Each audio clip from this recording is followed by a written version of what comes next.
Hai EduLabers, yuk ikuti program paket persiapan UTBK SBMPTN 2021 di EduLab. Program ini memiliki fasilitas seperti persiapan UTBK secara intensif belajar setiap hari, drilling soal HOTS tipe SBMPTN, tryout per pekan, pendampingan pemilihan jurusan dan universitas.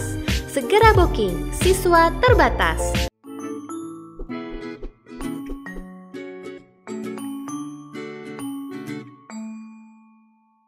Oke, selamat berjumpa kembali dengan saya Dimas Febriansyah Krisna Dwi Putra selaku edukator sejarah. Pada kesempatan kali ini kita akan membahas terkait pembahasan soal tryout akbar EduLab. Soal yang pertama, kita akan masuk kepada Ken Dedes turun dari kereta. Kebetulan disebabkan karena nasib. Tersingkap betisnya, terbuka sampai rahasianya. Lalu kelihatan bernyala oleh Ken Arok. Terpesona ia melihat, tambahan pula kecantikan memang sempurna. Tak ada yang menyamai kecantikannya itu. Jatuh cintalah Ken Arok. Tak tahu apa yang akan diperbuat. Hal tersebut kutipan dari terjemahan kitab Pararaton. Kutipan yang telah tadi dibacakan dapat dikategorikan berdasarkan pengertian sejarah sebagai Oke, sekarang kita bahas pengertian sejarah. Di sini ada beberapa kategori pengertian sejarah. Yang pertama, itu sejarah sebagai ilmu. Sejarah sebagai ilmu itu memiliki karakteristik bahwa berdasarkan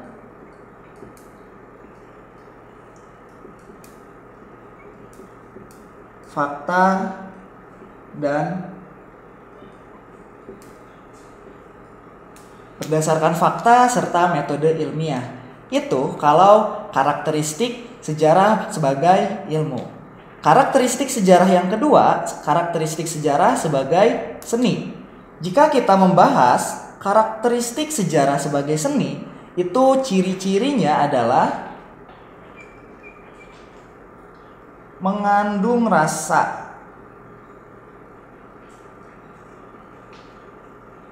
Mengandung rasa di sini adalah adanya rasa keindahan dan juga yang terpenting adalah adanya sastra. Nah, ini jika sejarah sebagai seni. Yang ketiga itu adalah sejarah sebagai peristiwa. Jika sejarah sebagai peristiwa, itu ciri-cirinya atau karakteristiknya tentunya adalah benar-benar terjadi.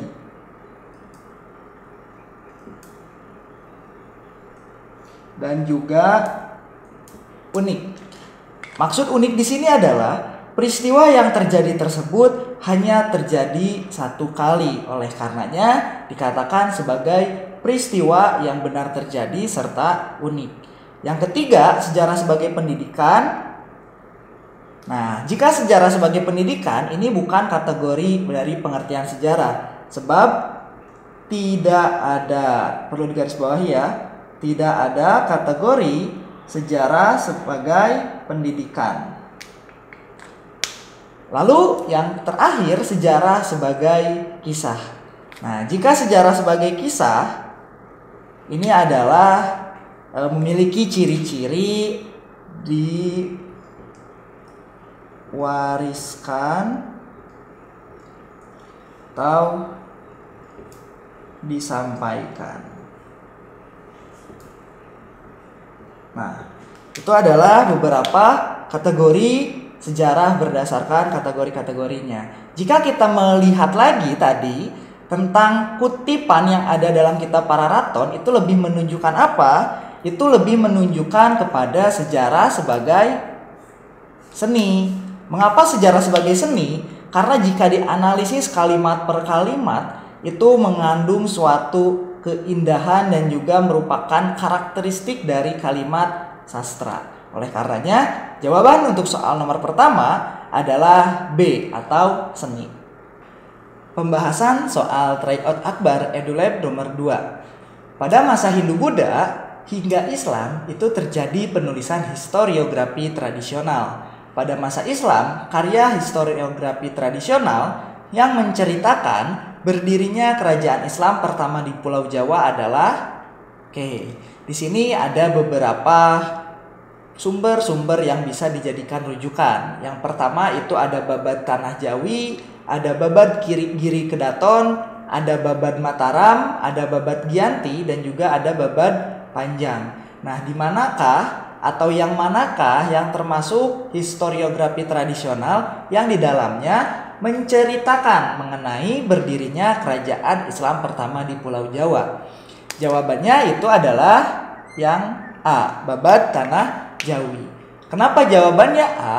Karena di dalam Babad Tanah Jawi ini menceritakan tentang penguasa di Pulau Jawa itu dari ketika masa Nabi Adam hingga masa Mataram Islam. Nah, di mana salah satunya itu juga menceritakan tentang kerajaan Islam pertama di Pulau Jawa. Apa kerajaan Islam pertama di Pulau Jawa? Itu adalah kerajaan Demak. Sehingga jawabannya adalah yang poin A, Babad Tanah Jawi. Oke, kita masih melanjutkan terkait pembahasan soal tryout akbar EduLab. Soal nomor 3, ini isi soalnya terkait dengan persebaran atau teori persebaran manusia purba Indonesia yang menyatakan bahwa manusia purba Indonesia berasal dari Asia Tengah adalah teori. Nah, jika kita baca soalnya berarti ini terkait dengan teori nenek moyang bangsa Indonesia itu berasal dari mana. Jika kita berbicara terkait teori nenek moyang bangsa Indonesia, sebenarnya akan ada 4 teori yang sering dikemukakan atau 4 teori utama. Nah, kita bahas satu persatu. Teori yang pertama itu sering disebut sebagai teori out of Africa.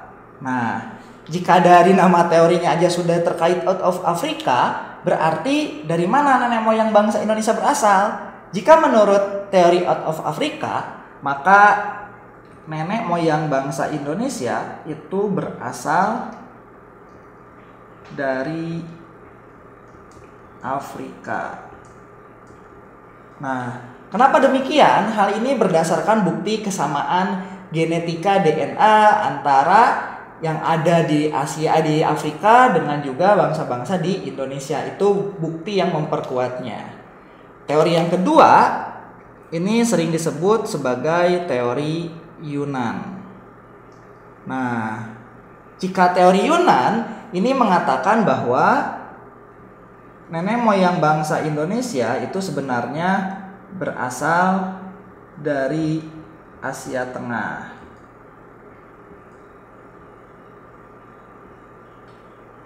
Hal itu berdasarkan apa? Berdasarkan kalau jika dari teori Yunan gitu ya, bukti bahwa manusia atau nenek moyang bangsa Indonesia berasal dari Yunan itu dilihat dari adanya kesamaan ciri fisik, kesamaan kebudayaan, dan juga kesamaan warisan atau penemuan-penemuan benda-benda megalitikum. Nah, itu Yunan sendiri ini atau Asia Tengah ini lebih spesifiknya berada di kota Yunan. Jika sekarang kota Yunan itu berada di Tiongkok bagian selatan. Itu teori yang kedua. Teori yang ketiga ini agak berbeda dari teori yang sebelum-sebelumnya. Ini ada namanya teori Nusantara. Nah, kalau berdasarkan teori Nusantara, sepertinya udah bisa terdebak ya, bahwa manusia atau nenek moyang pertama Indonesia itu berasal dari Indonesia itu sendiri. Jadi kita, nenek moyang kita itu bukan dari nenek moyang atau manusia di luar Indonesia ya, tapi berasal dari Indonesia. Nah, kalau teori yang terakhir itu disebutnya sebagai teori out of Taiwan. Nah, kalau berdasarkan namanya ini pasti sudah bisa tertebak. Berasal dari Taiwan. Jika teori yang keempat, ini buktinya apa? Buktinya ada dari kesamaan akar kebahasaan dan juga kesamaan genetika DNA. Nah ini ya, ini jika kita berbicara tentang teori masuknya nenek moyang bangsa Indonesia itu hanya ada 4. Ada teori out of Africa, ada teori Yunan, ada teori Nusantara, dan yang terakhir itu teori out of Taiwan. Berarti mana teori yang mengatakan bahwa nenek moyang bangsa Indonesia itu berasal dari Asia Tengah? Itu jawabannya adalah teori Yunan. Kenapa? Karena berdasarkan teori Yunan itu sudah jelas dikatakan nenek moyang bangsa Indonesia itu berasal dari Asia Tengah. Lebih khususnya berasal dari kawasan Yunan yang saat ini berada di daerah Tiongkok Selatan. Oke, kita lanjutkan pembahasan soal tryout Akbar EduLab. Soal nomor keempat ini bertanya atau terkait dengan kebudayaan yang datang bersamaan dengan terjadinya migrasi Deutero Melayu di Indonesia adalah budaya. Nah, oke, kita sekarang pertama bahas dulu bahwa Deutero Melayu itu adalah gelombang kedua masuknya manusia atau nenek moyang bangsa Indonesia setelah gelombang Proto Melayu. Nah, kita bahas satu persatu. Deutero Melayu ini dianggap lebih maju daripada manusia atau gelombang Proto Melayu. Nah, alasannya kenapa sih Deutero Melayu kok bisa dianggap lebih maju daripada Proto Melayu? Nah, alasannya itu adalah karena gelombang masyarakat pada Deutero Melayu itu sudah mampu membuat apa? Membuat barang dari perunggu.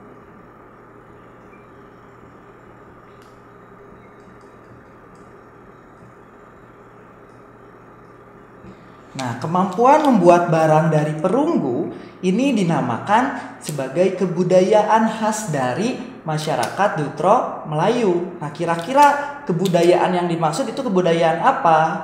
Nah, kemampuan untuk membuat barang dari yang namanya perunggu ini itu disebutnya sebagai kemampuan Dongson. Nah, jadi jika kita hubungkan dengan kedatangan Deutero Melayu ke Indonesia, sudah pasti masyarakat Deutero Melayu itu akan membawa yang namanya kebudayaannya. Kebudayaan yang mereka bawa itu terkait dengan kemampuan membuat barang dari perunggu atau yang disebut dengan Dongson. Coba kita sekarang lihat ke dalam opsi jawaban yang ada. Opsi jawaban yang ada itu antara lain A. Bakson Hwabing, ada terakota, ada C. Dongson, Indochina, dan Yunan. Berarti jawabannya itu sudah jelas. Jawabannya yang mana? Jawabannya adalah yang poin C atau Dongson. Sekali lagi ya, Dongson ini kemampuan Deutero Melayu untuk membuat barang-barang dari bahan perunggu. Contohnya itu ada salah satunya adalah nekara. Oke, sekarang kita lanjutkan masih tentang pembahasan soal tryout Akbar EduLab. Soal kelima ini terkait dengan pada abad 10 Empu Sindok memindahkan ibu kota Mataram kuno dari Jawa Tengah ke Jawa Timur. Nah, yang ditanyakan di sini adalah alasan dari kenapa Empu Sindok memindahkan ibu kota dari kerajaan Mataram. Oke, kita harus ketahui atau harus garis bawahi bahwa pemindahan ibu kota Mataram dari Jawa Tengah ke Jawa Timur ini sebenarnya tidak bisa terlepas dari yang pertama ya. Yang paling utama itu adalah mundurnya kekuatan Mataram.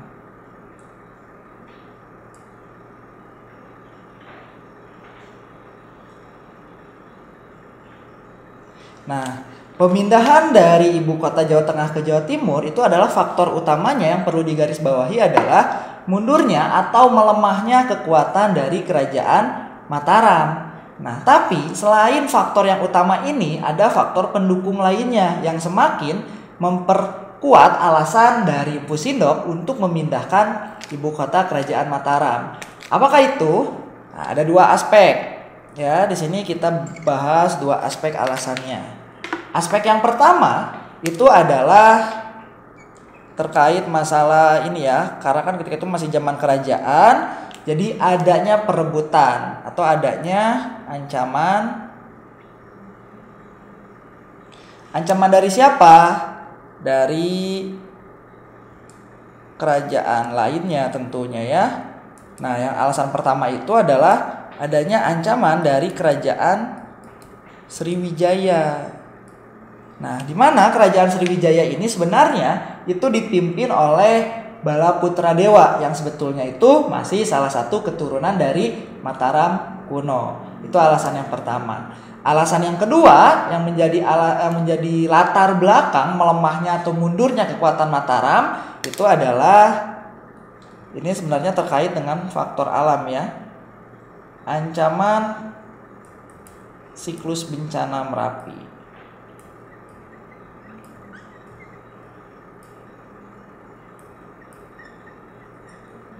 Nah, kalau tadi itu terkait dengan faktor ekspansi wilayah, kerajaan, konflik. Kalau faktor kedua ini lebih kepada faktor alam. Nah, faktor kedua ini adalah adanya ancaman siklus bencana Merapi. Karena ibu kota dari Mataram kuno itu kan berada di Jawa Tengah yang notabene itu sangat berdekatan sekali dengan Gunung Merapi. Dan yang ketika itu masih sering mengalami letusan-letusan secara berkala. Oke, sekarang kita lihat opsi jawabannya. Jawaban yang lebih tepat atau mengarah kepada penjelasan yang tadi itu yang mana? Jawabannya itu adalah yang poin B. Adanya ancaman bencana dari Gunung Merapi. Oke, sekarang kita kembali lagi kepada pembahasan soal tryout akbar EduLab. Soal yang akan kita bahas adalah soal nomor 6. Pertanyaannya, arca Nandi yang terdapat di Candi Prambanan merupakan wahana atau kendaraan dari dewa. Oke, sebelum kita membahas tentang opsi-opsi jawabannya, yang pertama adalah harus diketahui ya bahwa dalam ajaran agama Hindu, Buddha itu ada yang namanya wahana atau kendaraan. Maksudnya apa? Wahana atau kendaraan ini adalah binatang-binatang yang menjadi peliharaan juga kendaraan dari para dewa. Biasanya binatang ini akan menyimbolkan terkait dengan sifat serta kekuatan dari para dewa itu sendiri. Dan setiap dewa itu memiliki wahana berupa atau berbentuk binatangnya masing-masing. Ada apa saja? Yang pertama itu kita bahas Dewa Siwa. Nah, Dewa Siwa ini memiliki wahana berupa lembu putih ya. Tapi lembu putih yang menjadi wahana dari Dewa Siwa itu sering disebut juga sebagai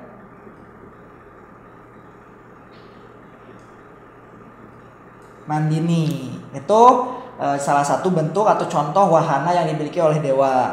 Yang kedua itu ada Narada. Nah, kalau Narada ini dia seorang resi ya. Jadi Narada ini tidak memiliki wahana atau kendaraan seperti Dewa Siwa. Kenapa? Karena Narada ini adalah seorang resi, bukan seorang dewa. Yang ketiga itu ada Dewa Ganesha. Oke, jika Dewa Ganesha itu memiliki wahana seperti Dewa Siwa. Kalau Dewa Siwa itu kan lembu putih ya, atau disebutnya Nandini. Kalau Dewa Ganesha ini yang menjadi wahananya adalah binatang tikus. Lalu yang keempat ada Dewa Brahma. Kalau Dewa Brahma ini yang menjadi wahana gitu ya, atau kendaraannya itu adalah binatang angsa, atau sering disebut juga sebagai Hamsa. Nah, dan yang kelima ada Dewa Wisnu. Dewa Wisnu ini juga memiliki wahana seperti Dewa Brahma, Dewa Ganesha, dan Dewa Siwa. Wahana atau kendaraan dari Dewa Wisnu ini adalah seekor burung Garuda. Nah, berarti jika kita baca kembali pertanyaannya, arca Nandi yang terdapat di Candi Prambanan merupakan wahana atau kendaraan dari dewa. Ya sudah jelas, jawabannya adalah dari dewa Siwa. Nandi itu sendiri atau arca Nandi itu sendiri itu adalah arca berbentuk lembu. Atau kalau dalam literatur aslinya itu dikatakan lembu putih lebih tepatnya. Seperti itu ya jawabannya. Oke, kita lanjutkan pembahasan soal tryout akbar EduLab. Soal nomor 7 ini terkait dengan salah satu bukti yang mendukung tentang masuknya agama Islam ke Indonesia adalah teori Gujarat. Teori ini salah satunya didukung oleh Snok Hugronje. Menurut teori ini, Islam masuk ke Indonesia pada abad ke-13, dibawa oleh para pedagang Islam dari Gujarat, India. Salah satu bukti yang mendukung teori ini adalah berarti kita di sini akan membahas tentang teori masuknya Islam ke Indonesia. Jika berbicara tentang teori masuknya Islam ke Indonesia, itu akan ada 4 teori yang kita bahas. Yang pertama, ini terkait teori Arab atau Mekah.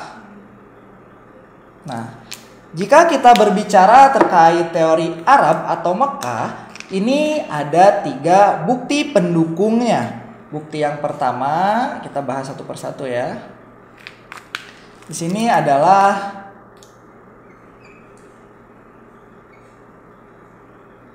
adanya perkampungan Arab.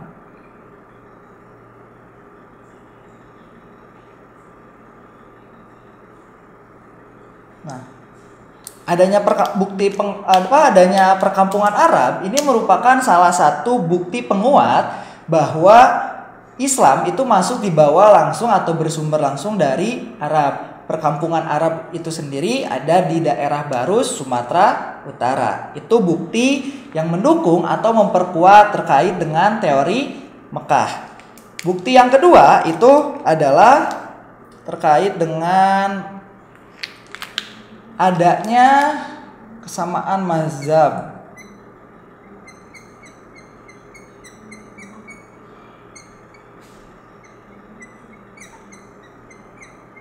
Adanya kesamaan mazhab, yakni baik itu di Nusantara itu mayoritas bermazhab Syafi'i, begitupun dengan mazhab yang mayoritas ada di Arab atau Makkah. Itu bukti pendukung yang kedua jika kita berdasarkan teori Arab atau teori Makkah.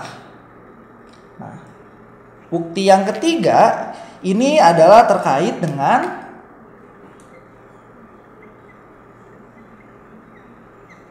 adanya penggunaan gelar Malik As-Saleh.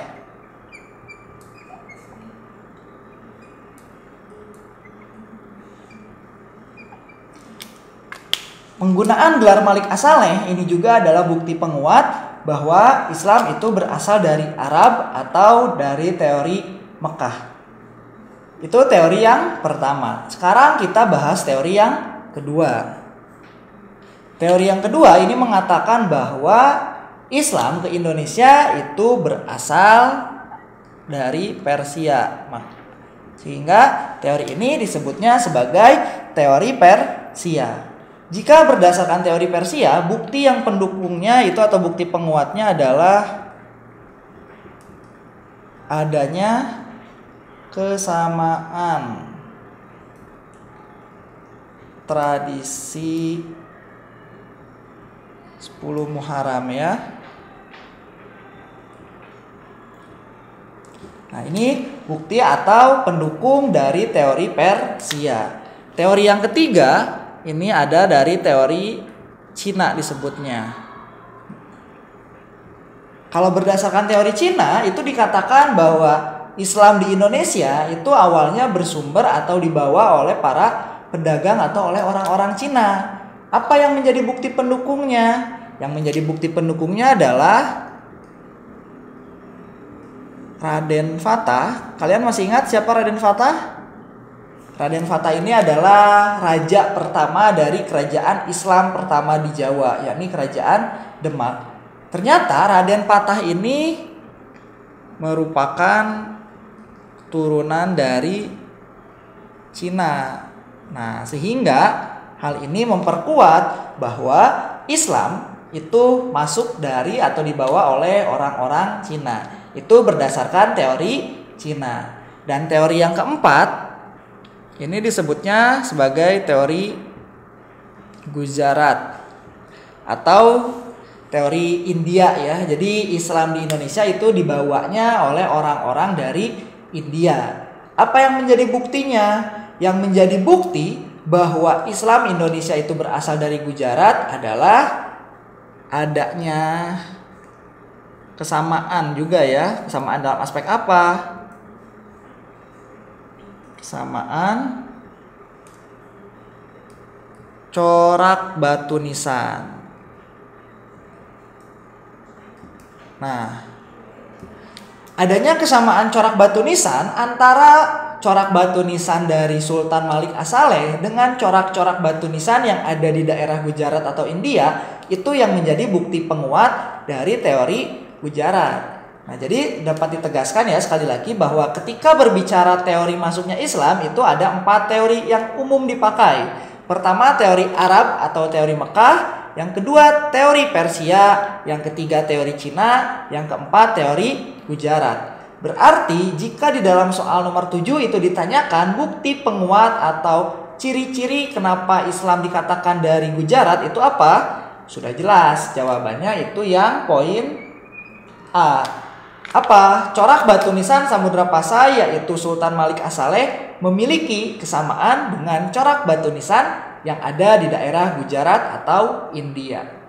Oke, kita lanjutkan pembahasan soal tryout akbar EduLab. Sekarang kita masuk ke soal yang nomor 8. Nah, di soal nomor 8 ini pertanyaannya, pada masa Islam itu terdapat berbagai macam peninggalan. Salah satunya adalah tata ruang kota. Tata ruang pusat kota tersebut terdiri dari Nah, pertama yang perlu dipahami di sini adalah bahwa ketika masa Islam itu dikatakan ada peninggalan terkait tata ruang kota. Nah, peninggalan terkait tata ruang kota yang dimaksud dalam soal ini itu disebutnya sebagai sistem Macapat. Nah, apa sih sistem Macapat? Sistem Macapat itu adalah sistem pengelolaan tata ruang yang berdasarkan kepada pembagian arah angin. Bagaimana bentuknya?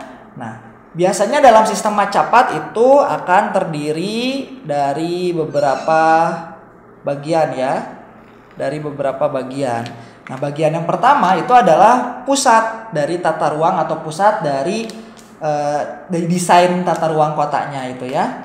Yang dimaksud sistem Macapat itu memiliki pusat. Nah, pusatnya itu disebut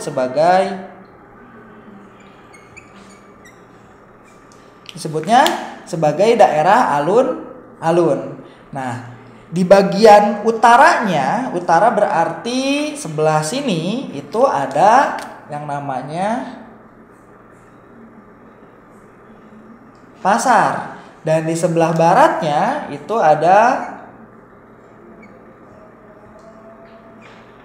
penjara. Lalu di sebelah timurnya itu ada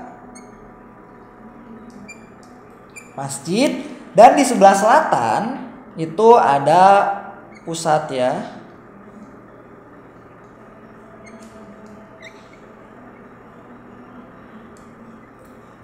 Itu ada pusat pemerintah. Ini berbentuk keraton ataupun kesultanan. Nah, ini adalah yang dimaksud dengan sistem Macapat. Jadi sistem Macapat dapat diketahui ya bahwa ini adalah sistem pembagian tata ruang kota berdasarkan pembagian mata arah angin. Jadi ada alun-alun itu sebagai pusat untuk berkumpulnya rakyat. Lalu juga di sebelah utara alun-alun itu ada pasar sebagai pusat perekonomian. Di sebelah baratnya itu ada di sebelah timur ya. Ini di sebelah timurnya itu ada penjara. Di sebelah barat ada masjid. Dan di sebelah selatan itu ada pusat pemerintahan. Nah, berarti dengan sistem Macapat ini, jawaban mana yang paling tepat? Kita lihat. Poin pertama itu ada rumah penguasa, alun-alun, masjid, dan pasar. Itu opsi A. Opsi B, keraton, makam, candi, masjid, dan alun-alun. Poin C, makam raja-raja dan kerabatnya di belakang masjid. Poin D, masjid yang dihiasi ukiran-ukiran motif fauna. Yang E, keraton dengan pintu gerbang yang berbentuk candi.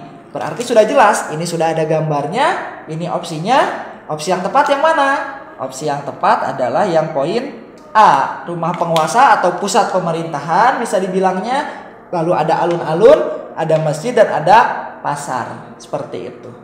Oke, kita lanjutkan lagi ya terkait dengan pembahasan soal tryout akbar UTBK EduLab. Soal nomor sekarang yang akan kita bahas adalah soal ke-9. Soalnya, usaha Belanda untuk memperkuat posisi dalam menghadapi persaingan perdagangan dengan bangsa-bangsa lainnya adalah dengan mendirikan. Oke, berarti ini terkait dengan masalah monopoli perdagangan, persaingan perdagangan ya, ini kaitannya. Oke, kita bahas satu persatu. Poin A itu ada organisasi KNIL atau sering disebutnya KNIL. Organisasi KNIL itu apa sih? Kita bahas satu persatu ya. Kalau organisasi KNIL ini adalah tentara kerajaan. Ini adalah tentara kerajaan dari Hindia Belanda. Itu kalau KNIL. Terus yang kedua ada juga namanya KPM. Nah, kalau KPM apa? Kalau KPM ini lebih kepada perusahaan pelayaran Belanda ya.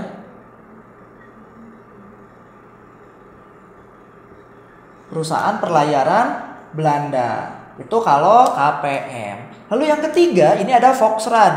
Nah, ini kalau Volksraad ini adalah terkait dengan DPR ya, DPR di Hindia Belanda. Nah, perlu teman-teman ketahui bahwa Hindia Belanda ini bukan Belanda ya, tapi Hindia Belanda ini berarti itu adalah nama Indonesia. Sebelum muncul nama Indonesia, kita ini namanya Hindia Belanda. Jadi Volksraad ini adalah seperti DPR kita saat ini, tapi ketika itu berada di namanya bukan DPR Indonesia, tapi DPR Hindia Belanda. Yang orang-orangnya pun itu masih berada atau campuran. Ada orang dari asli pribumi, ada juga orang asli Belandanya. Nah, ini dijadikan kalau Volksraad ini ya, ini kaitannya dengan semangat perjuangan nasional nantinya. Itu kalau Volksraad ya. Nah, terus yang keempat itu ada namanya VOC atau VOC. Mungkin teman-teman udah nggak asing ya sama VOC ini. Apa VOC? Nah, kalau VOC ini lebih kepada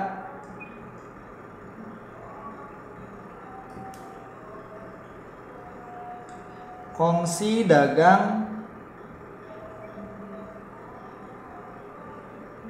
perusahaan Belanda. Nah, itu ya, itu yang dimaksud dengan VOC. VOC ini adalah kongsi dagang. Apa maksudnya kongsi dagang? Maksudnya adalah VOC ini sebagai organisasi yang membawahi atau menggabungkan para pedagang-pedagang dari Belanda agar mereka tidak saling bersaing satu sama lain. Dan tentunya VOC ini nantinya bertujuan untuk melakukan monopoli perdagangan. Itu yang VOC. Sekarang organisasi yang terakhir itu ada namanya NHM. Nah, kalau NHM ini baru terbentuk, ini tidak lepas dari kebijakan tanam paksa. Kenapa? Karena NHM ini nantinya itu bertindak ya sebagai penampung hasil. Nah, NHM ini nantinya bertindak atau menjadi organisasi yang menampung hasil panen para petani. Nah, berarti kalau kita balik lagi nih ke pertanyaannya. Pertanyaannya kan di sini terkait dengan persaingan perdagangan. Nah, kalau berkaitan dengan persaingan perdagangan, mana yang lebih tepat? Sudah jelas, jawaban yang lebih tepat itu adalah yang poin D atau VOC. Kenapa? Karena tadi VOC ini dibentuk tujuannya untuk menjaga atau mencegah terjadinya persaingan antara sesama pedagang Belanda. Sehingga apa? Sehingga mereka bisa melakukan monopoli dan juga menghadapi persaingan dengan kongsi dagang lainnya. Karena kita ketahui ada juga Inggris contohnya yang membentuk namanya EIC. Seperti itu. Oke, kita lanjutkan pembahasan masih tentang pembahasan soal tryout akbar EduLab. Sekarang kita masuk ke soal nomor 10. Pertanyaan dalam soal nomor 10 itu terkait dengan kebijakan-kebijakan yang akan dibahas ya. Nah, soalnya setelah Inggris berhasil menguasai Indonesia, Inggris menunjuk Thomas Stamford Raffles sebagai letnan gubernur. Selama pemerintahannya, Raffles sangat menekankan asas liberal. Berikut adalah kebijakan-kebijakan dari Raffles. Nah, di sini ada beberapa opsi yang termasuk kebijakan-kebijakan dari Raffles. Sebelum kita masuk membahas opsi-opsinya, perlu digarisbawahi bahwa Raffles ini datang untuk menggantikan pemerintahan dari Belanda. Sebelum itu juga untuk menggantikan pemerintahan Belanda yang sebelumnya sudah oleh POC, lalu oleh ada Republik Batav, dan sekarang itu oleh pemerintahan Raffles. Jadi kata kuncinya di sini udah tidak ada lagi VOC dan sudah tidak ada lagi Republik Batav atau pemerintahan Belanda di Nusantara. Manakah kebijakan-kebijakan yang bukan dilakukan oleh Raffles? Sangat gampang sekali. Jawabannya itu adalah yang poin A. Kenapa jawabannya yang poin A? Karena kata kuncinya di sini. Di dalam kebijakan kontingenten. Kita bahas ya apa itu kebijakan kontingenten sehingga ini bukan kebijakan Raffles dikatakannya. Nah, pertama tadi ya kita akan bahas tentang kebijakan kontingenten. Nah, kebijakan kontingenten ini sebenarnya peraturan atau kebijakan ya, peraturan dari siapa? Nah, kalau kontingenten ini adalah peraturan dari VOC untuk melakukan monopoli perdagangan. Monopoli atau pengerukan juga ya, pengerukan SDM. Nah, ini maksud dari kebijakan kontingenten. Ini yang pertama. Lalu poin kedua dari kebijakan kontingenten adalah petani atau rakyat pribumi ya itu diwajibkan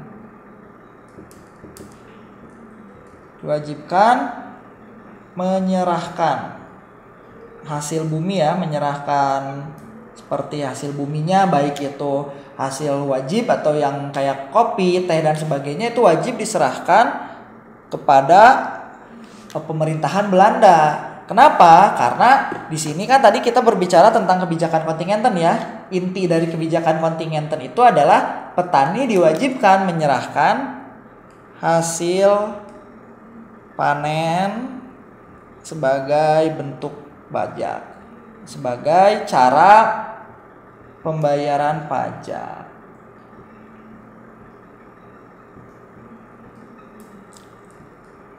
Nah, ini yang dimaksud dengan kebijakan kontingenten. Jadi kan sudah jelas bahwa kebijakan kontingenten ini diberlakukan ketika VOC dan kebijakan kontingenten ini untuk menagih pajak berupa dengan hasil panen. Yang notabene ini adalah bertentangan dengan asas liberal yang akan diterapkan atau ingin diterapkan oleh Thomas Stamford Raffles. Jadi jawabannya itu yang poin A. Memberlakukan kontingenten sebagai pengganti Verpflichtleverentee itu adalah kebijakannya VOC, bukan kebijakannya Thomas Stamford Raffles. Hai EduLabers, yuk ikuti program paket persiapan UTBK SBMPTN 2021 di EduLab. Program ini memiliki fasilitas seperti persiapan UTBK secara intensif belajar setiap hari, drilling soal HOTS tipe SBMPTN, tryout per pekan, pendampingan pemilihan jurusan dan universitas.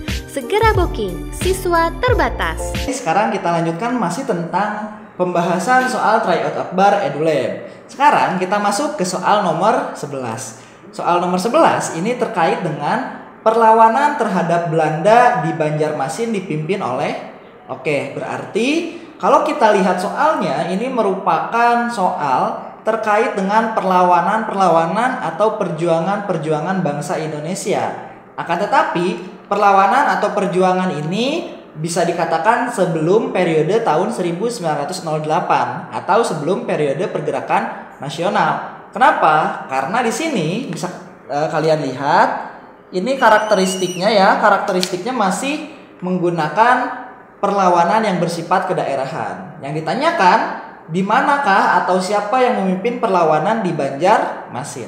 Oke, kita bahas satu persatu. Pertama, ada perlawanan atau pertempuran yang dilakukan oleh Pangeran Diponegoro. Di mana Pangeran Diponegoro? Nah, Pangeran Diponegoro ini lebih terletak di yang namanya daerah Yogyakarta. Nah, perlawanan yang dilakukan oleh Pangeran Diponegoro ini sering dikatakan juga sebagai Perang Jawa, salah satu perang terbesar yang menjadi hambatan bagi Belanda. Nah, itu berarti bukan ya yang poin A. Yang kedua itu ada perlawanan atau pertempuran yang dilakukan oleh Tuanku Imam Bonjol. Nah, kira-kira di manakah perlawanan Tuanku Imam Bonjol? Ini dilaksanakan atau terjadinya di daerah Sumatera ya, atau lebih tepatnya berada di daerah Sumatera Barat. Itu yang Imam Bonjol. Yang ketiga, kita ada perlawanan dari Sultan Iskandar Muda. Di mana perlawanannya?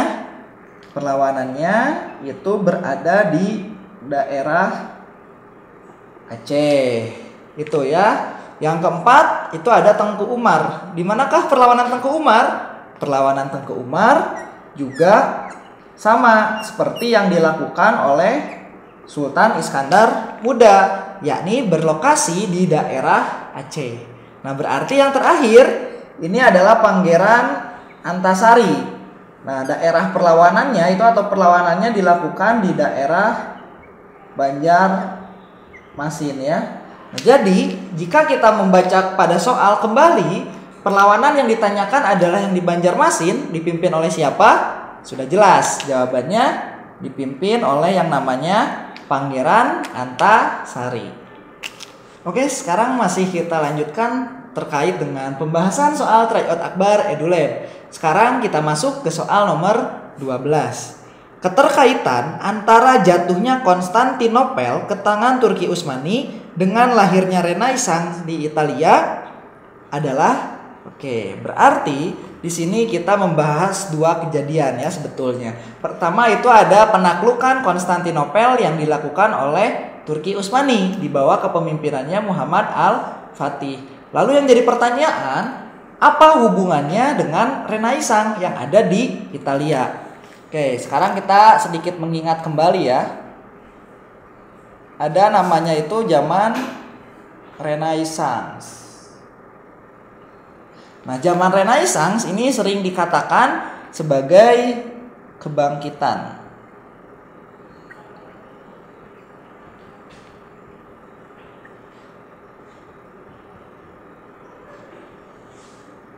Sering dikatakan sebagai zaman kebangkitan Eropa. Kenapa? Karena sebelum masa Renaissance, Eropa itu berada di fase atau di masa yang namanya Dark Age atau masa kegelapan. Lalu yang jadi pertanyaan, apa hubungannya antara kebangkitan Eropa dengan jatuhnya Konstantinopel? Oke, hubungannya adalah Konstantinopel ya, ini kata kuncinya di sini.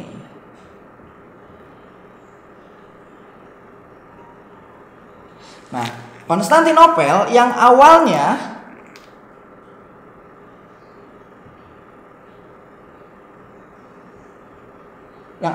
ibu kota dari Bizantium. Bizantium ini adalah kekaisaran Romawi kuno. Jadi Konstantinopel pada awalnya itu adalah ibu kota dari kekaisaran Kristen ya. Ketika itu ada namanya Kekaisaran Romawi kuno.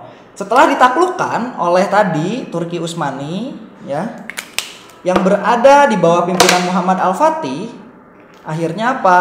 Akhirnya kesultanan dari yang namanya Bizantium ini berganti menjadi dikuasai oleh kesultanan dari Islam.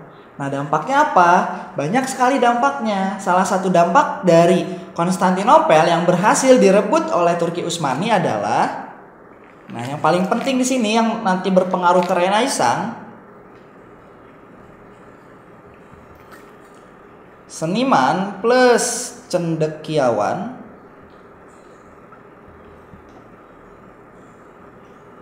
Nah, yang dimaksud dengan cendekiawan ini adalah para pemikir ya, atau orang-orang pintar ketika itu. Jadi para pemikir yang ada di Bizantium atau nantinya disebut Konstantinopel itu melarikan diri.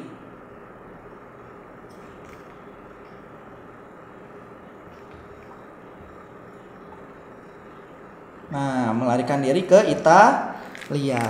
Jadi ketika Turki Utsmani berhasil menguasai kota Konstantinopel, itu tidak semua masyarakat di sana menerima kehadiran dari Sultanan Turki Utsmani. Nah, salah satu yang tidak menerima itu ada beberapa dari golongan seniman dan cendekiawan. Oleh karenanya, para seniman dan cendekiawan ini melarikan diri ke daerah lain yang lebih sesuai atau sama dengan ideologi mereka atau agama mereka. Salah satunya banyak yang melarikan diri ke Italia. Dampaknya apa? Dampaknya karena banyak seniman dan cendekiawan, mereka lari dari Konstantinopel itu bukan hanya sebatas lari, tapi mereka lari atau mengungsi ke daerah lain dengan membawa ilmu pengetahuan yang mereka miliki, di mana daerah Romawi Timur itu atau Bizantium itu banyak menguasai atau mengetahui tentang kebudayaan dari Yunani dan Romawi. Karena mereka lari membawa kebudayaan tersebut, akhirnya apa? Di Italia itu berkembang ilmu pengetahuan dan juga seni. Nah, berkembangnya ilmu pengetahuan dan seni itu dikatakan sebagai masa Renaissance. Berarti jika kita lihat opsi-opsi yang ada dalam jawaban, lebih tepat yang mana jawabannya? Sudah jelas, jawabannya itu lebih tepat pada yang poin A. Kenapa? Karena di poin A dikatakan banyak para seniman dan cendekiawan Romawi Timur yang tadi awalnya di kota Bizantium ini meninggalkan Konstantinopel menuju Italia. Ketika di Italia, mereka menyebarkan ilmu pengetahuan, khususnya ilmu pengetahuan tentang Yunani dan Romawi kuno. Sekarang kita lanjutkan masih terkait dengan pembahasan soal Tryout Akbar EduLab. Sekarang kita akan membahas soal nomor 13. Soal nomor 13 ini terkait dengan revolusi industri membawa pengaruh terhadap terjadinya permasalahan sosial di wilayah perkotaan Inggris pada abad ke-19. Berarti di sini yang perlu digarisbawahi adalah yang ditanyakan terkait dengan permasalahan sosial. Permasalahan sosial akibat apa? Permasalahan sosial akibat revolusi industri. Tapi yang ditanyakan bukan permasalahan sosialnya. Di sini ada kecuali. Berarti kita sekarang akan melihat dulu atau yang akan dicari di sini adalah mana yang bukan merupakan permasalahan sosial akibat revolusi industri. Berarti karena tadi itu yang ditanyakan tentang permasalahan, otomatis permasalahan itu adalah dapat dikatakan sebagai dampak negatif. Nah, berarti sekarang kita akan membahas terkait dampak negatif dari revolusi industri, khususnya terhadap permasalahan atau terhadap aspek sosial kemasyarakatan. Memangnya ada dampak apa saja atau yang ditimbulkan akibat adanya revolusi industri? Pertama, akibat revolusi industri itu banyaknya perusahaan gulung tikar. Atau istilah simpelnya adalah banyak perusahaan yang bangkrut. Itu dampak yang pertama. Dampak negatif pertama ya. Dampak negatif kedua apa? Karena banyak perusahaan yang bangkrut tadi, akibatnya apa? Nah, akibatnya adalah meningkatnya angka pengangguran.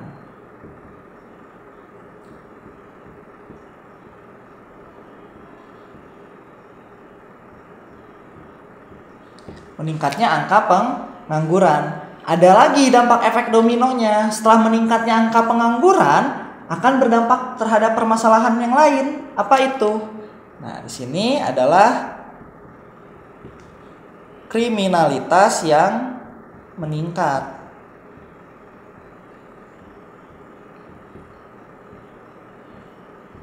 Nah, kenapa? Ini adalah 3 yang pertama ya. Perlu diketahui dulu bahwa revolusi industri itu adalah perubahan. Yang sebelumnya proses produksi itu mengandalkan tenaga manusia, sekarang lebih mengandalkan kepada kemajuan teknologi tadi.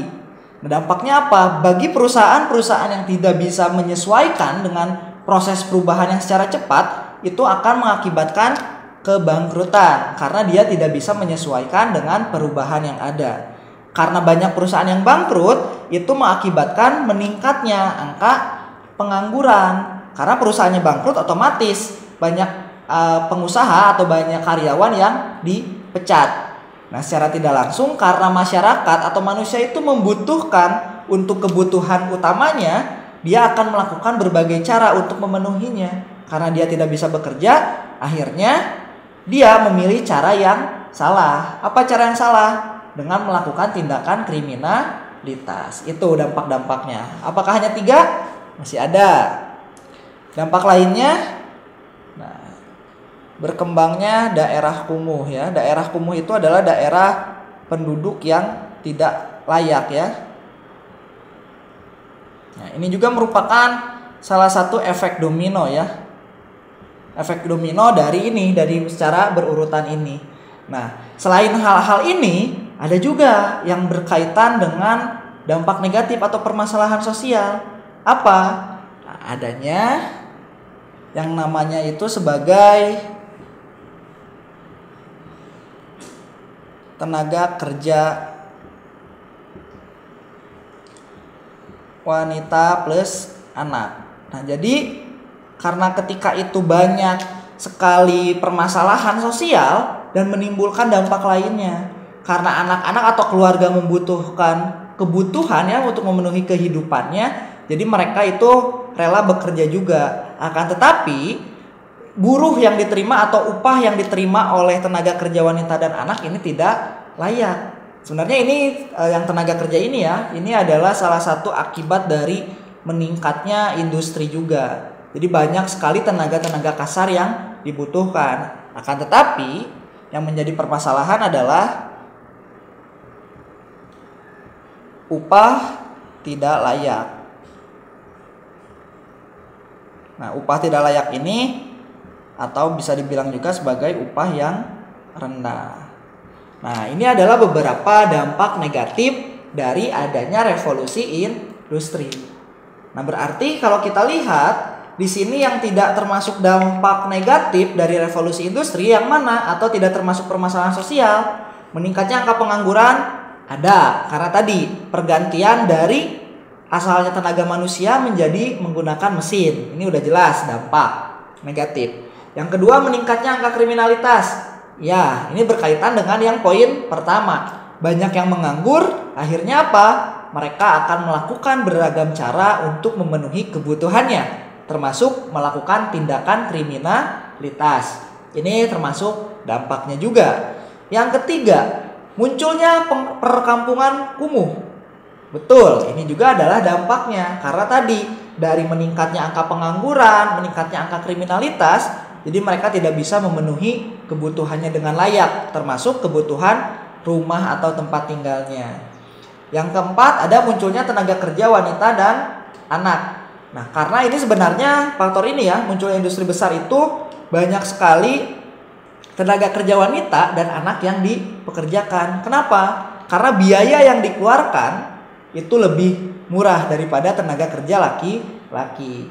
Nah, berarti kalau yang ABCD ini udah merupakan permasalahan sosial atau dampak negatif, sudah jelas jawabannya itu yang munculnya industri-industri besar. Kenapa? Karena proses produksinya lebih efektif dan lebih menghasilkan barang yang banyak, termasuk keuntungan karena tidak lagi dengan menggunakan tenaga manusia tetapi menggunakan tenaga mesin tadi sebagai dampak dari adanya perkembangan ilmu pengetahuan. Seperti itu.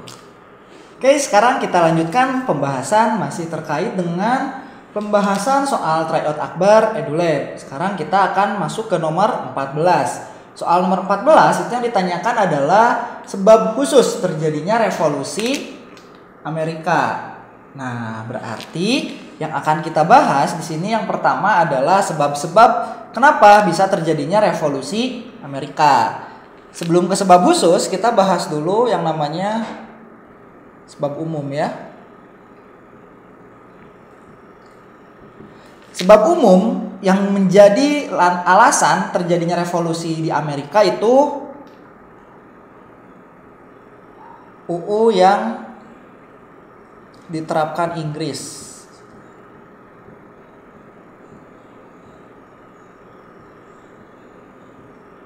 Nah, jadi perlu kawan-kawan ketahui bahwa Amerika Serikat ini ketika masa ini ya, masa dalam soal ini, ketika itu masih menjadi daerah koloninya dari negara Inggris. Makanya Inggris sebagai negara induk itu menerapkan berbagai undang-undang, berbagai aturan bagi pemerintahan di negara koloninya, khususnya di Amerika. Ada beberapa yang menjadi pertentangan atau undang-undang yang dianggap merugikan. Yang pertama itu ada namanya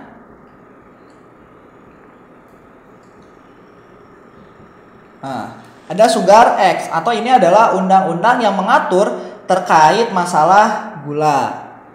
Nah, setelah itu ada juga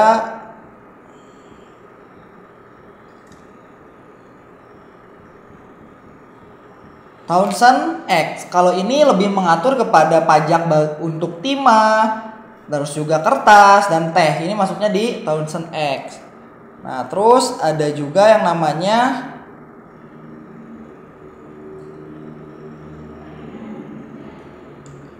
ada juga kebijakan selanjutnya itu namanya Currency X. Nah, jika kebijakan Currency X ini lebih berkaitan dengan larangan bagi negara koloni itu untuk membuat mata uangnya sendiri, sehingga harus mengikuti atau menggunakan mata uang dari negara induknya atau dari negara Inggris. Nah, ada undang-undang yang keempat itu namanya Stamp. Nah, kalau Stamp Act ini lebih kepada pajak bagi dokumen-dokumen resmi. Dengan cara setiap dokumen resmi itu harus menggunakan yang namanya materai tadi. Nah, ini adalah 4 undang-undang. Selain itu ada juga undang-undang yang kelima. Undang-undang yang kelima ini disebutnya sebagai Quartering Act. Nah, atau keharusan bagi rakyat koloni ketika itu Amerika menyediakan tempat tinggal bagi bala tentara atau tentara-tentara Inggris yang ada di Amerika. Ini kebijakan-kebijakan yang dikeluarkan oleh Inggris di daerah koloninya, khususnya itu di Amerika. Rakyat Amerika merasa kebijakan-kebijakan ini itu merugikan bagi rakyat koloni, khususnya Amerika, karena timbul nantinya itu kekecewaan dan muncul benih-benih pertentangan. Ini sebab umum yang pertama. Sebab umum yang kedua, berkembangnya kebebasan tentunya ya.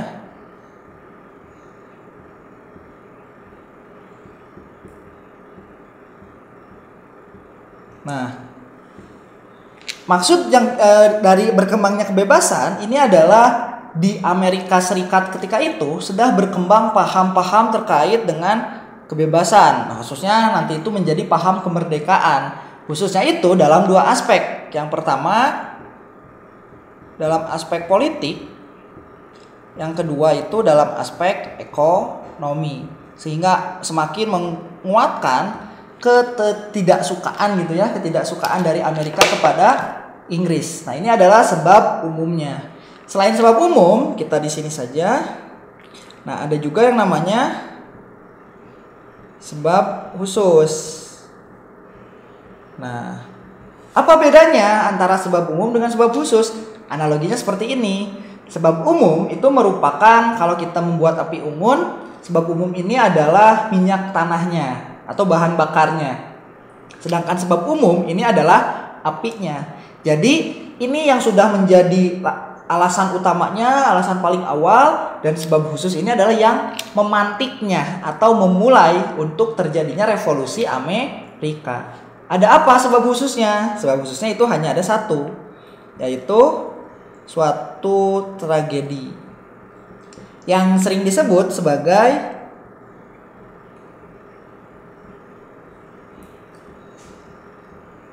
The Boston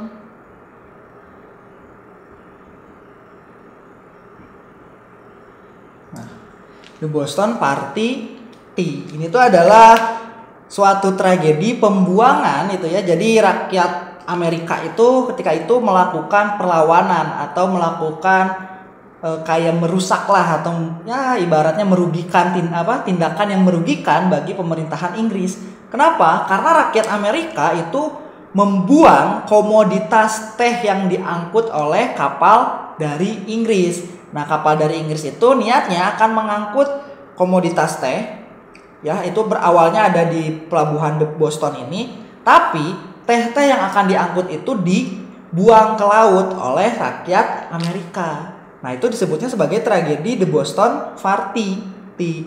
Kenapa? Karena setelah tragedi ini, itu pemerintahan Inggris mengutuk kejadian ini dan meminta siapa yang bertanggung jawab, tetapi tidak ada yang mau bertanggung jawab, sehingga akhirnya nanti timbul pertempuran antara tentara-tentara Inggris dengan rakyat-rakyat koloni di daerah Amerika Serikat, dan itu adalah awal mula dari terjadinya revolusi Amerika. Berarti dapat disimpulkan sebab khususnya apa? Sebab khususnya itu yang poin B, adanya tragedi The Boston. Nah, itu ya, itu jawaban untuk soal nomor 14. Oke, sekarang kita lanjutkan terhadap pembahasan soal Trayot Akbar EduLab. Sekarang kita masuk ke soal nomor 15. Budi Utomo didirikan pada tanggal 20 Mei 1908 yang dipelopori oleh Dr. Wahidin Sudirohusodo. Latar belakang berdirinya organisasi Budi Utomo adalah, sekarang kita bahas. Berarti yang akan ditanyakan di sini adalah latar belakang dari berdirinya Budi Utomo. Sebelum itu kita akan bahas dulu fakta-fakta penting terkait dengan Budi Utomo. Yang pertama, BU ini atau Budi Utomo adalah organisasi modern pertama di pribumi ya, atau di Indonesia. Organisasi modern pertama pribumi. Nah, jadi Budi Utomo ini adalah organisasi yang sudah berbentuk modern gitu kan, tidak lagi kedaerahan tetapi sudah bisa dikatakan organisasi yang modern yang ada struktur dan lain sebagainya. Dan Budi Utomo ini adalah organisasi modern pertama pribumi. Tadi sudah disebutkan di dalam soal bahwa hari lahirnya itu atau terbentuknya itu pada 20 Mei 1908. Nah, hari jadi BU kalian tahu 20 Oktober ditetapkan sebagai apa? Nah, hari jadi BU sama dengan atau dijadikan sebagai hari kebangkitan. Hari kebangkitan nasional. Kenapa? Karena berangkat dari yang poin pertama, bahwa BU ini merupakan organisasi modern pertama kaum pribumi yang nantinya akan menjadi patokan atau menginspirasi untuk organisasi-organisasi lainnya itu untuk tumbuh, yang nantinya akan berkembang, disebutnya sebagai masa pergerakan nasional. Nah, ini udah ada dua fakta penting. Fakta penting yang ketiga, BU ini fokus pada sosial, lalu ada bidang ekonomi, lalu juga budaya, dan yang terpenting adalah pendidikan. Nah, lalu kenapa BU bisa berdiri? Sebenarnya pada mulanya BU ini bukanlah berbentuk atau ya terjadi atau bentuknya itu organisasi, tapi BU ini pada awalnya itu berasal gitu ya, atau berawal dari suatu gerakan. Gerakan apa? Dari gerakan penggalangan dana.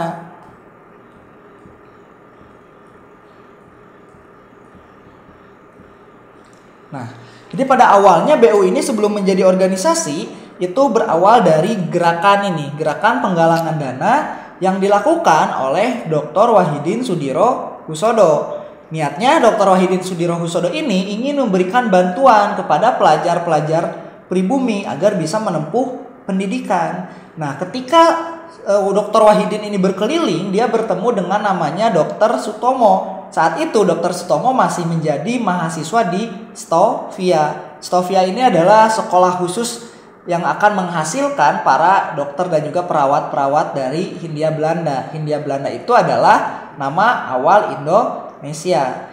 Nah, setelah bertemu, akhirnya apa? Akhirnya Dr. Sutomo itu mendukung gagasan dari Dr. Wahidin Sudirohusodo dan mengajak teman-temannya untuk ikut berpartisipasi. Yang pada nantinya pada 20 Mei 1908, Dr. Sutomo beserta kawan-kawannya itu akhirnya membentuk yang namanya Budi Utomo. Yang pada awalnya itu terinspirasi dari gerakan yang dilakukan oleh Dr. Wahidin Sudirohusodo. Berarti latar belakangnya yang mana? Sudah jelas, latar belakangnya itu adalah bermula dari dilancarkannya gerakan penggalangan beasiswa bagi pelajar-pelajar Jawa oleh Dr. Wahidin Sudirohusodo. Seperti itu.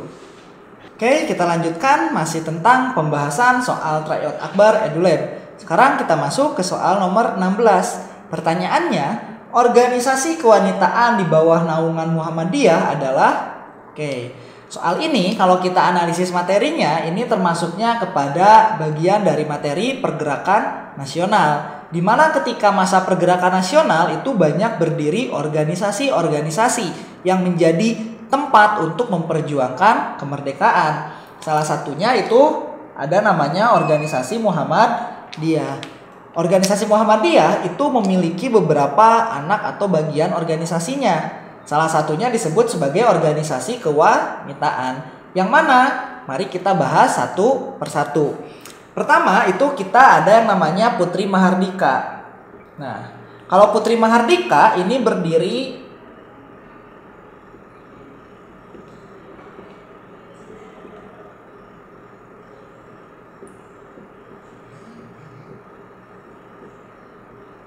Kalau organisasi Putri Mahardika ini adalah organisasi kewanitaan yang dapat berdiri atas bantuan dari BU atau Budi Utomo. Jadi bukan naungan Muhammadiyah. Yang kedua, ini ada namanya keutamaan istri. Nah, kalau ini dibentuk oleh salah satu tokoh wanita di Jawa Barat, itu ada namanya Raden Dewi Sartika. Nah, lalu ada Aisyah. Nah, kalau Aisyah ini adalah organisasi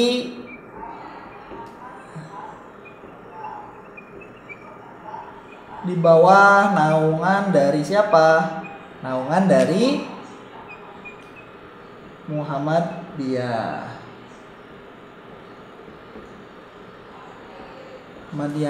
Lalu ada yang keempat atau poin D. Poin D ini berada di mana atau berada di bawah naungan siapa? Nah, kalau muslimat ini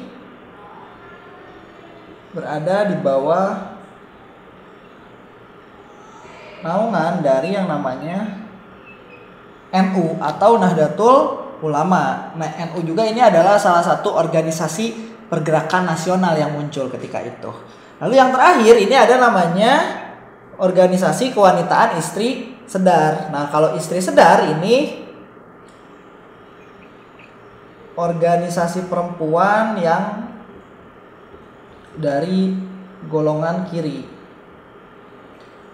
Kenapa? Karena Istri Sedar ini dalam perjuangannya ini lebih bersifat non kooperatif dan lebih berani keras untuk menentang yang tidak sesuai dengan prinsip mereka. Nah, berarti Yang ditanyakan kan naungan Muhammadiyah. Siapa? Sudah jelas. Jawabannya adalah yang poin C atau Aisyah.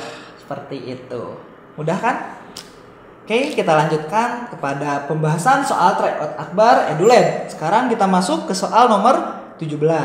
Pertanyaannya, organisasi pergerakan nasional yang disusupi oleh kader-kader PKI adalah, berarti di sini kita membahas tentang masuknya atau mulai berkembangnya PKI ketika awal-awal kemerdekaan atau pasca atau sebelum ya, ibaratnya tuh ini sebelum ya, sebelum kemerdekaan Indonesia. Kapan? Nah, pertama yang perlu kita ketahui, PKI masuknya itu awalnya bukan PKI, tapi berawal dari masuknya paham komunis ya. Nah, paham komunis ini awal masuknya pada 1914. Oleh siapa? Ada ketika itu salah satunya tokoh dari Belanda, itu ada namanya Henk Sneevliet. Wah, ini salah, bentar ya. Ada namanya itu tadi Henk Sneevliet. Nah, karena Sneevliet ini datang ke Indonesia untuk menyebarkan paham komunis, dia melihat ketika itu ada organisasi yang sedang berkembang. Khususnya organisasi tersebut telah memiliki masa yang sangat besar. Nah, siapa organisasi tersebut? Itu ada namanya Organisasi Sarekat Islam. Jadi, Henk Sneevliet berusaha mempengaruhi organisasi SI agar SI ini mau atau beralih ke paham komunis tadi. Nah, akan tetapi Henk Sneevliet ini gagal mempengaruhi pimpinan-pimpinan PKI. Hanya saja Henk Sneevliet atau tokoh yang menyebarkan paham komunis ini berhasil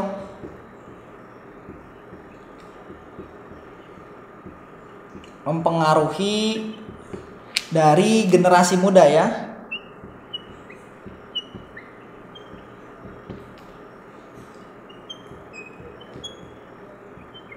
Berhasil mempengaruhi generasi muda SI. Akibatnya apa? Akibatnya SI ketika itu terpecah.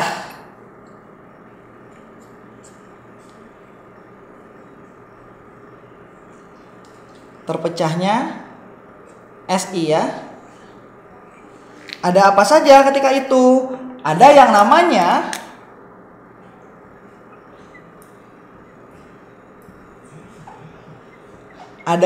SI Merah, atau nantinya SI Merah ini kebanyakan akan menjadi bagian dari Partai Komunis